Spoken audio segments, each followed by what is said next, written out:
당신이 궁금한 모든 이야기를 들려드립니다. 삼천궁녀와 놀다가 나라를 잃었다고 불리우는 막장 인생 의자왕에 대한 이야기인데요. 그 소문은 사실일 것인지, 이 사진은 당연히 가짜고요. 이렇게 생기신 분은 아닙니다. 딱 봐도 막장처럼 그려놓지 않았습니까? 제가 뭐 관상을 보는 거는 아닌데 잘 놀게끔 이렇게 그려놨잖아요. 실제로 그런 사람이었나? 결론부터 말씀드리면 모른다가 이제 정답일 것 같습니다.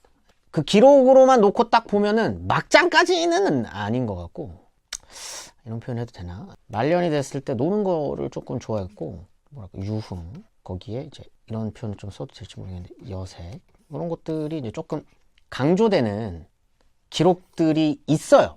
아예 없는 건 아닙니다. 근데 여기서 주의해야 되는 건 삼천궁녀 이야기는 다들 이건 이제 요즘에는 많이 아시죠? 거짓말입니다. 낙한 가보시면 아시겠지만 3,000명이 서 있을 자리가 없습니다. 예. 진짜 많이 잡아도 100여 명 정도가 이제 들어가면 삼천궁녀가 떨어졌다고 되어 있잖아요. 100명이 일렬 종대로 쭉 서가지고 한 명씩 이렇게 떨어져야 되거든요. 아무튼 불가능하다. 아마 3,000명이 다 떨어져야 했다면, 근데 물 위로 사람이 튀어나왔을 거예요. 3,000명이 거기 빠졌어. 그래서 아마 2,000명 정도는 살았을 겁니다. 우리가 이제 역사에서 중요한 건 왜 이런 어떤 그 오해와 왜곡이 있을 수밖에 없느냐. 되게 뻔한 이야기이긴 합니다만 승자가 기록한 역사 말고는 남아있지 않기 때문이겠죠. 의자왕은 다들 아시는 것처럼 패자입니다. 그것도 아주 치욕적인 죽음을 당했던 패자. 이런 부정적인 이미지가 훨씬 더 강할 수밖에 없는 왕이 의자왕이다. 굳이 제가 이준익 감독 이야기를 하고 황산벌이란 영화 이야기를 하는 건 여기 고증이랑은 상관없이 여기에서 좀 고정화되어 있는 의자왕의 이미지 때문인 거예요. 그 역할을 누가 하셨냐면 기억나시나요? 오지명 아저씨라고 순풍산부인과의 그 오지명 원장님께서 의자왕 역할을 하셨는데, 요건 이제 오개티 같은 건데 하나 말씀드리면, 아마 의자왕은 전라도 사투리가 아니라 충청도 사투리를 썼을 텐데, 백제는 크게 두 번 수도로 옮깁니다. 첫 번째는 이제 한성에 있다가 공주로 옮기고, 공주에서 부여로 옮기잖아요. 그래서 아마 귀족들 같은 경우에는 충청도 말이랑 서울 말이 섞여 있었을 거고요. 왜냐면 서울에서 내려온 귀족들도 있고 원래 충청도에 자리를 잡은 귀족들도 있었기 때문에. 근데 아마 왕은 계속 서울말 썼을 겁니다. 근데 여기서는 이제 전라도 말을 쓰는데, 전라도 같은 경우에는 백제의 영역화가 되는 게 성왕 이후이기 때문에 굉장히 늦습니다. 나중에 이제 영역화가 되는 거고, 주로 백제가 활동하고 했었던 공간은 서울, 경기, 많이 올라갈 때는 황해, 많이 밑으로 내려왔을 때는 충청도랑 전라북도 정도까지. 이 정도까지가 백제 영향력 아래 있었던 영토였다. 이 영화에서 나오는 그 의자왕의 이미지가 전형적으로 우리가 알고 있는 그 의자왕의 이미지라고 생각하시면 됩니다. 의자왕이 왕이 됐을 무렵의 상황은 기존의 백제가 주적으로 삼고 있었던 나라가 바뀔 때입니다. 제일 때려 죽이고 싶은 사람은 누구였겠습니까? 애들은 당연히 고구려겠죠. 물론 백제의 근초고왕이 고구려왕을 죽이면서부터 시작을 했지만, 아무리 그렇다고 하더라도 우리 그 할아버지를 얼굴에 침까지 뱉어가면서 목을 잘라 죽이고 우리가 이런 치욕을 당하게 했었던 나라는 고구려이기 때문에 계속 고구려랑 싸웁니다. 계속 고구려랑 싸워요. 근데 문제는 고구려가 많이 세요. 아주 세요. 혼자서는 절대 안 됩니다. 그렇기 때문에 고구려를 막기 위해, 혹은 고구려를 공격하기 위해 맺게 되는 동맹이 흔히 나제 동맹이라고 불리는 신라와 백제의 동맹인 거죠. 나제 동맹이 100년 정도를 갑니다. 드디어 성왕 때 드디어 꿈에 마지 않던 한강 유역을 다시 차지하게 됩니다. 상상을 한번 해볼까요? 눈물 나지 않았겠습니까? 와. 자, 요게 이제 사비천도했을 때 지도인데 한 요 정도? 한 요 정도를 백제가 성왕 때 차지를 한 거예요. 이건 너무 나갔다. 조금 줄여볼게요. 한 요 정도? 한 요 정도를 백제가 다시 함락을 한 겁니다. 나제 동맹을 통해서. 그런데 문제는 백제 혼자 간 게 아니잖아요. 나제 동맹이니까 신라가 있을 거예요. 자, 그러면 여기까지를 한번 신라라고 생각해 볼까요? 영토는 우리가 지금 생각하는 어떤 선이 명확하게 그어져 있는 영토가 아니기 때문에 상상만 해보는 겁니다. 한강의 상류는 신라가 가져왔습니다. 그 합의에 의한 거예요. 한강의 하류는 백제가 가져간 겁니다. 자, 백제는 한강의 하류를 왜 가져갔죠? 원래 다 자기 땅이니까. 어떻게 보면 자존심, 물론 이제 한강이 있으면 황해 건너가지고 중국으로 가기가 수월합니다만, 사실 백제는 어렵지만 그게 아니더라도 중국 남조까지는 갈 수 있어요. 그런데 신라가 하류까지만 먹었다고 한번 생각을 해볼까요? 이때쯤 되면 이제 가야도 조금씩 신라의 땅이 되니까. 자, 신라가 중국으로 가기 위해선 어떻게 가야 됩니까? 고구려를 통해서 육로를 통해 가던가 백제한테 말해가지고 백제랑 같이 가던가 해요. 왜? 연안항로밖에 없다니까요? 그러면 신라가 이 연안을 끊고 중국으로 가는 건 당시 항해수로 불가능합니다.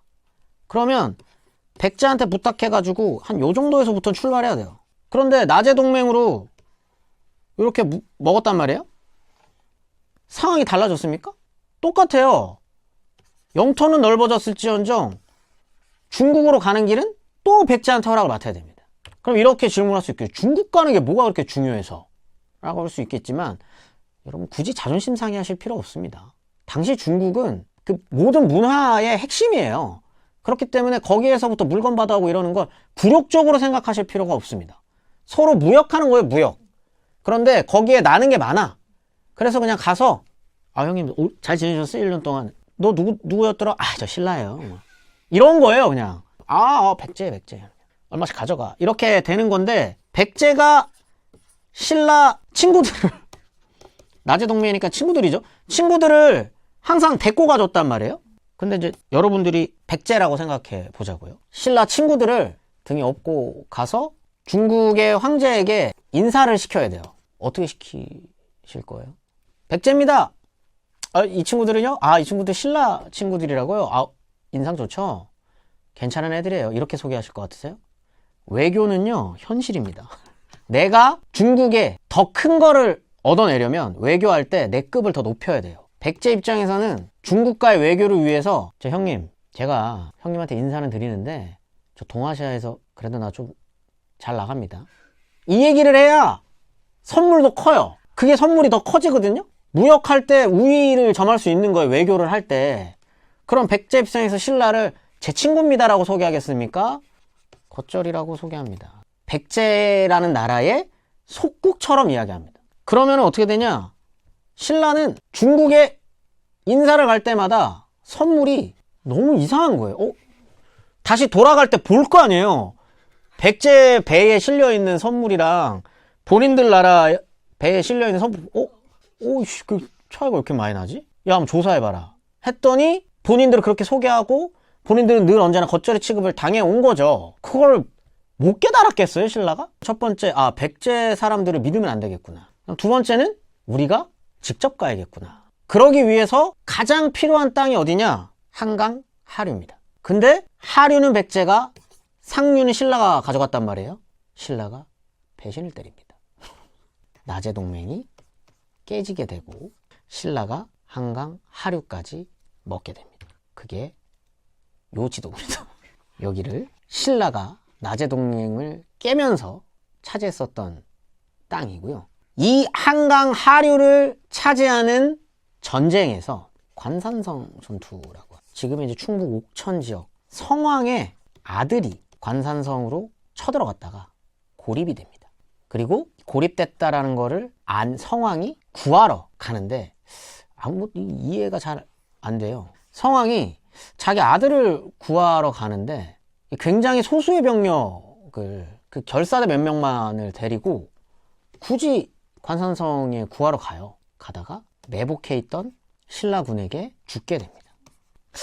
백제 왕들은 이런 얘기하면 좀 그렇습니다. 마지막에 그 의자왕까지 죽음이 굉장히 치욕적이에요. 아까 전에 계로왕도 그랬잖아요. 얼굴에 침 맞고 죽었다 그랬잖아요. 성왕 같은 경우에는 설이긴 합니다만 성왕의 목이랑 몸이 분리가 돼서 신라의 그 왕성 계단에 묻었다라고 돼 있거든요. 그러니까 밟고 다니라는 거죠. 그걸 백제 사람들이 알았으면 이거 얼마나 치욕적이겠습니까? 그래서 성왕이 굉장히 치욕적인 죽음을 맞게 되면서 이제부터는 백제의 주적은 누굴까요? 신라입니다. 지금 이제 고구려 신경 쓸 때가 아니에요. 신라인 거죠. 이때 왕이 되는 사람이 의자왕입니다. 중요한 때죠. 아주 중요한 때 왕이 됐었던 사람이에요. 근데 의자왕은 처음에는 똘똘했습니다. 왕이 좀 늦게 돼요. 그리고 왕만 늦게 되느냐? 태자 책봉이 늦습니다. 추측이에요. 왜 늦었는지는 아마도 이 왕위를 물려받을 수 있는 후보군들이 많았고 귀족들끼리도 경쟁이 치열했을 것이다. 누구를 왕으로 시킬 것인가. 그 과정에서 태자 책봉이 좀 늦었다라는 추측. 요 시기가 되면 또 왕권이 약간 흔들리는 시점이었었던 것으로 추측할 수 있는 거죠. 그렇게 해서 의자왕이 왕이 되는데 의자왕은 처음부터 왕이 되자마자 실력 발휘를 합니다. 왜? 일단 싸움을 잘해요. 이렇게 따지면은 그 영화 황산벌의 오지명 아저씨가 어울리지 않는다라고 생각하시는 분들이 많을 텐데 오지명 아저씨는요 젊으셨을 때 액션 배우였습니다. 그렇기 때문에 어떻게 보면 탁월한 캐스팅이었다라고도 할 수 있는데 아무튼 싸움을 굉장히 잘했기 때문에 신라의 수많은 성들을 격파합니다. 그리고 대야성이라는 조금만 가면 경주예요. 여기 함락되면은 사실상 거의 코앞까지 가는 건데 여기를 장악합니다. 근데 문제가 뭐냐? 여기서부터 이제 조금 복잡해지는데 아까 성왕을 죽인 사람이 누구냐? 이름부터가 멋있지 않습니까? 김무력이라는 사람인데 김유신 할아버지입니다. 여기서부터 이제 김유신이 나오는 거예요. 자, 백제 입장에서 김유신은 원수죠. 대야성을 함락할 때 대야성 성주가 누구냐? 김춘추의 사위입니다. 근데 의자왕이 대야성을 차지할 때 김춘추의 사위였던 대야성 성주 김품석 씨를 죽여요. 김품석 씨만 죽이느냐? 아닙니다. 같이 김춘추의 딸도 죽입니다. 그러면 나중에 왕이 되는 김춘추에게 백제는 어떤 존재입니까? 원수죠. 김춘추와 김유신은 서로 사돈입니다. 자, 정리가 되시죠? 김유신의 할아버지가 백제의 왕을 죽이고 지금 백제의 왕이 김춘추의 딸을 죽였어요. 이 두 나라 왼수입니다. 서로 이제부터는 그 이전까지는 전쟁이 약간 복수전? 너 여기까지 올 거야? 나 저기까지 간다. 여기까지 올 거야? 그만. 여기까지 이런 거였다면 지금부터는요 멸망전입니다. 아예 백제란 나라는 없어야 되고요. 신라란 나라는 없어야 됩니다. 그래서 이때부터를 두 가지로 나눠 부르는데 이건 좀 복잡한 이야기니까 삼국 통일전쟁의 시작이다라고도 보고요. 신라의 백제 병합전쟁이라고도 부릅니다. 그러니까 이때부터는 멸망전이에요. 멸망전. 요때 왕이 의자왕이다. 하필이면. 네, 이게 굉장히 의미심장한 거 아니겠습니까? 그런데 의자왕이 초반에 잘 하다가 어느 순간 그냥 그런 느낌이에요. 진짜 사료를 읽고 있으면 손을 놨다? 라는 느낌이 들어요. 갑자기. 근데 그 이유는 여러 가지로 해석될 수 있을 것 같은데 젊었을 때 열심히 일하다가 말년에 힘 빠져가지고 노시는 그랬는지 아니면 이유가 있었을지. 근데 그 이유는 아마도 차기 왕을 정하는 과정에서 귀족들 간에 알력 싸움이 있지 않았을까라고 추측합니다. 그 이유는 굉장히 흔하지 않은 일이 벌어져요. 그게 뭐냐면 태자를 교체합니다. 이거 쉽지 않은 일이거든요. 태자가 죽어서가 아니에요. 그냥 있는데 원래 태자가 있었는데 태자를 갑자기 바꿔요. 그럼 분명 뭔가 이유가 있는 거거든요. 그건 아마 의자왕의 아들들이 쭉 있는데 그 가운데서 누구를 태자로 올릴 것이냐를 놓고 세력들이 다툼이 있었지 않았을까라고 추측할 수 있는 거죠.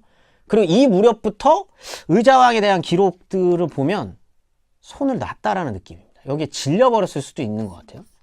하여튼 그러면서 외교에도 조금 소홀해지고 결정적인 실수를 합니다. 그게 뭐냐면 중국에 이미 이때가 되면 당나라가 의자왕한테 계속 얘기합니다. 야, 고구려 좀 견제해라. 야, 니네가 고구려를 빨리 막아야 우리가 좀 안심을 할 수 있을 것 같아. 우리 지금 고구려 치고 싶은데. 왜냐면 수나라랑 고구려랑 막 전쟁하고 망하기도 하고 당나라도 당태종이 갔다가 실수하고 막 이러잖아요. 실패하고 그러잖아요. 고구려 좀 막아라 그러는데 백제가 형님 진짜 눈치 없게 이러실 거예요? 우리한테 지금 고구려가 중요합니까? 우리 지금 신라랑 이러고 있는데 자꾸 왜 그러세요? 라고 본인들이 눈치 없는 행동을 하게 됐던 거죠. 그러다 보니 이 틈새를 신라가 기가 막히게 파고들어서 고구려의 연개소문한테 갔다가 거절을 당하고 다시 당나라로 가서 신라가 당나라한테 형님 저희가 백제를 칠 때 도와주시면 형님이 고구려를 칠 때 도와드리겠습니다 라고 하는 나당 연합군을 형성하게 되는 거죠. 그렇게 나당 연합군에 의해서 당나라가 지원군을 보내고 신라가 사비를 공격을 하면서 의자왕이 공격을 받게 됩니다. 흔히 알고 있는 이제 그 황산벌, 처음에 우리가 얘기했었던 그 영화 황산벌에서 계백의 결사항전을 시키게 되고, 저 계백 장군의 얼굴에 낙서를 했네요. 잠시만. 결사대를 주고 막으라고 했지만 역부족이었었고, 결국엔 사비성이 함락이 되게 되는데, 그럼 우리는 이제 그런 생각을 할 수 있잖아요. 의장은 도망갔나? 의장은 그런 인물은 아닙니다. 원래는 공산성에 들어가서 결사항전을 하려고 했습니다. 그리고 백제는 그렇게 만만한 나라가 아닙니다. 그렇기 때문에 끝까지 결사항전을 했다면 어떤 결과로 이어졌을지는 알 수는 없어요. 백제 내부에 분열이 일어나게 되고요. 예식진이라는 배신자가 성문을 열어버립니다. 그리고 열린 성문에 나당 연합군이 공격을 가하면서 의자왕이 생포되게 되는데, 요게 여기서부터 이제 또 어떻게 보면 백제 왕들의 또 굴욕과 치욕이 시작이 되는 건데, 의장이 잡혔어요. 근데 술자리를 갔습니다. 소정방이랑, 당나라 장군이 소정방이랑 무열왕이 술자리를 가져요. 그럼 그냥 술자리를 가졌겠습니까? 일단 앉는 위치서부터 다르게 했겠죠. 자기네들이 이제 상석에 서고 그 밑에 의자왕이 이렇게 앉아 있는데, 뭐 물론 이제 사료에 보면 이렇게 격식을 갖춘 것처럼 그려져 있긴 합니다만, 우리가 이제 쉽게 생각해 볼 수 있는 거예요. 앞에 의자왕이 이렇게 앉아 있는 거예요. 이렇게 꿇어 앉아 있었겠죠. 꿇어 앉아 있었으면 이제 뭐 소정방이랑 무열왕이 서로 막 얘기를 했을 거야. 웃으면서 통역 끼고 막 웃으면서 얘기를 했겠죠. 막 이런저런 얘기했을 겁니다. 자, 의자왕 봐라 저거 막 이러면서 이렇게 하다가 뭐 이렇게 시켰겠죠. 야, 우리 재밌는 거 하나 할까? 야, 쟤한테 술 따르라고 해봐. 그래서 부여 의자씨, 이거 이름입니다. 의자왕. 이것도 굴욕이에요. 왜냐면 보통 왕 이름은 죽은 다음에 바꾸거든요. 무슨 왕이라고 이름을 이렇게 올려주는데, 마지막 왕이다 보니까 의자왕은 이름을 그대로 씁니다. 그래서 이 이름이 부여 의자예요. 그래서 야, 의자야, 일로 와봐. 야, 술 한 잔씩 따라봐라. 야, 기분 좋은 날이잖아. 왜, 기분 나빠? 왜 놀렸겠죠. 당연하지 않겠어요? 왜냐면 김춘추 입장에서는 본인의 딸을 죽인 왕이에요. 당연히 이제 굴욕을 주고 싶었었던 거겠죠. 술 따라봐라, 뭐 이런 거 막 시키고 의자에서 막 이런 짓거리를 이제 했었던 거죠. 그리고 난 다음에 백제의 백성들 수만 명과 함께 당나라로 끌려가게 됩니다. 근데 거기 이제 외지 생활이 또 얼마나, 일단 이 자체로도 굴욕적이기도 하고, 그러다 보니까 당나라로 가서 끌려간 지 얼마 안 돼서 결국 사망하게 되고요. 백제는 그렇게 멸망을 하게 됩니다. 물론 그 이후에 백제 뭐 부흥운동 뭐 이런 거 해가지고 그 의자왕의 아들 중에 한 명이 또 막 백제 부흥군을 이끌기도 하고 합니다만, 결국은 신라에 의해서 진압을 당하게 되고 결국은 백제는 멸망을 하게 되고요. 그 이후에는 우리가 아는 것처럼 나당연합군이 또 다시 한번 고구려를 공격해서 고구려까지도 멸망을 하게 되면서 신라가 삼국을 통일이라는 표현 요즘 잘 쓰지는 않습니다만, 교과서적 표현으로 삼국을 통일하게 되는 업적을 이루게 됩니다. 그렇게 의자왕은 굴욕적인 최후를 맞이하게 됩니다. 오늘은 백제의 어떤 시작부터 중흥, 그리고 다시 한번 위기를 맞았다가 또 의자왕 때 또 한번 또 반짝 전성기를 맞았다가 결국은 굴욕적인 최후를 맞게 되는 이야기까지 말씀을 드렸습니다.